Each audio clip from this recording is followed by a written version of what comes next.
everybody, my name is Piera and today I will be explaining to you the last section of WRAP, which is post-crisis planning. So before we start, just to let you know, I have a computer down here with my notes on, so if I do look down just like this, because I'm kind of reading it, and I'm going to use just a flip chart here. It's more like a visual for me to remember what I have to say, and for you guys to get kind of the key things that we're going to do today. All right, so I think first of all, let's start up talking about the section in general.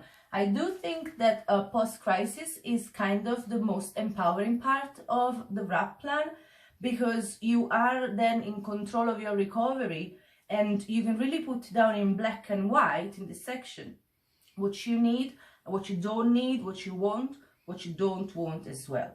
So you kind of can describe post-crisis as like a timetable that you set yourself in order to kind of recover slowly the way you want. Yeah. So as for the rest of the WRAP, it's really important that you guys are kind of honest with yourself when you write this down, and you're being as realistic as possible.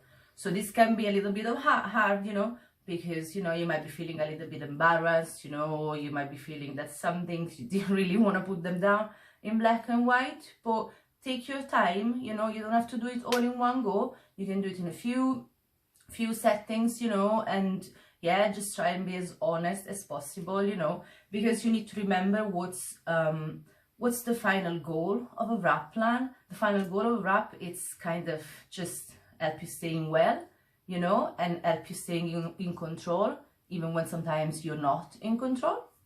So there we go. So yeah, just do it when you're ready, and once again, just take your time whilst doing it. So we're gonna start straight away, and I'm gonna give you a few examples and few pointers maybe of what maybe you want to write. But remember, this is your plan, this is your section. So once again, these are broad examples of a few things that you might want to include into your post-crisis. So we are going to start. Sorry if I'm looking at the computer, I feel myself looking at that all the time. So the first thing I wrote on here is small steps, and I think this comes first because this is so crucial. So, you know, after a crisis, sometimes when we start to feel better again, we just kind of want to catch up on things, you know, on relationships, on work. We just want to go everything back to normal, you know, as soon as we can, and just do everything. But we need to remember that by doing that, we might gonna start to kind of feel under pressure a little bit and start to kind of distress ourselves. So please remember, this is, put it on, please do that. On top of your post-crisis section, small steps, slowly, and one thing at a time. You know, the another thing that you could do on your post-crisis is set yourself some goals, all right? Now, with goals especially, it's really important to try and be realistic, yeah?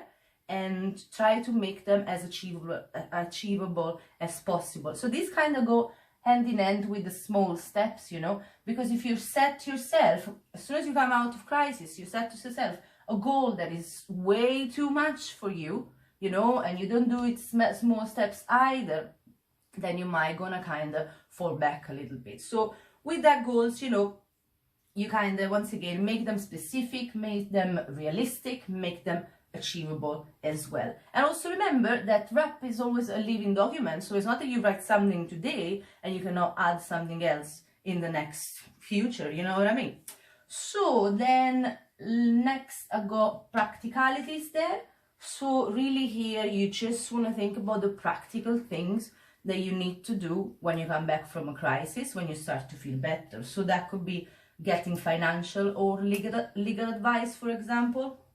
Getting your flat back in shape, you know, just tidy your flat, or pay someone else to do that for you, you know, start to tidy up a little bit again, or seeking welfare rights advice, you know, or even like resolving some kind of work disputes or work situation that were kind of left open, you know, once you had the crisis. So very important part, this one, just to put down some practical things that you will need to do after a crisis.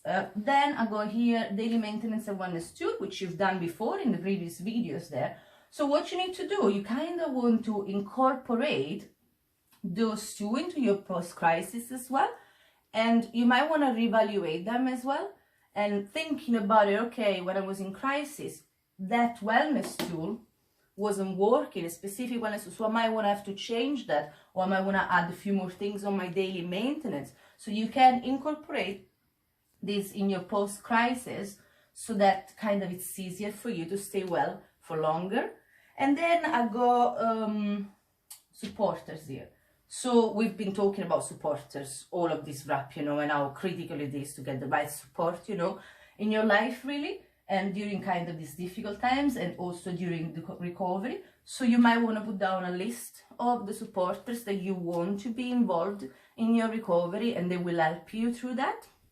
And you also want to put a list of supporters that you might not want to kind of be involved, you know. It's not about being mean on anything, you know. Remember, it's about what helps you.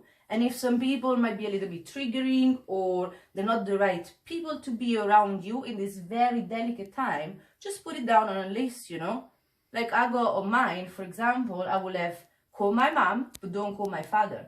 And that's not because my father is a horrible person, I love him to bits, but in a crisis, post-crisis situation, my mom is so much better, and my father will stress me out. Simple as that. So no offense for anyone, but remember, this is for you and what works for you.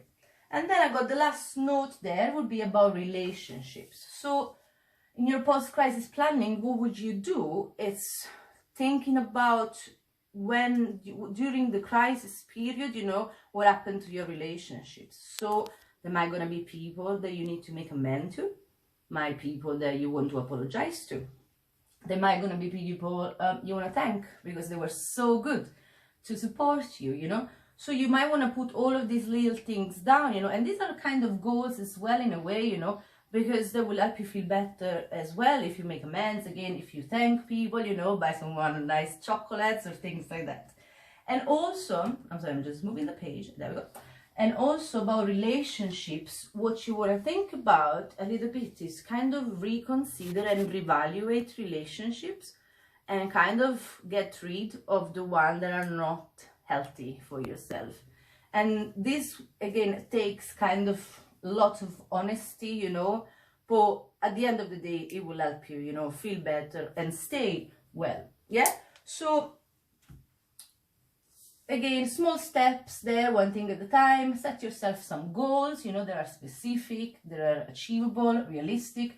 Put in some practicalities, you know, again, legal advice, money advice, etc. Incorporate some of the wellness tools, daily maintenance, list of supporters, and reevaluate relationships as well. Now, before we finish, I just want to mention about supporters that during this current situation, there is this COVID-19 pandemic, you kind of have to think, if you're doing your wrap plan now, that your supporters might not gonna be available.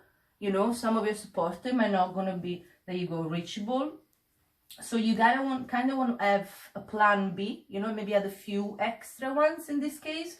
And as well, you might want to think about different ways in which you can reach to your supporters. So, for example, instead of visiting, you know, a CPN, you can just using phone call, you know, or you can talk to your family through videos and things like that. So you kind of need to adapt that part a little bit to the current situation. All right, and then really at the end of the day, guys, remember that this is your wrap. So yeah, so this is your wrap.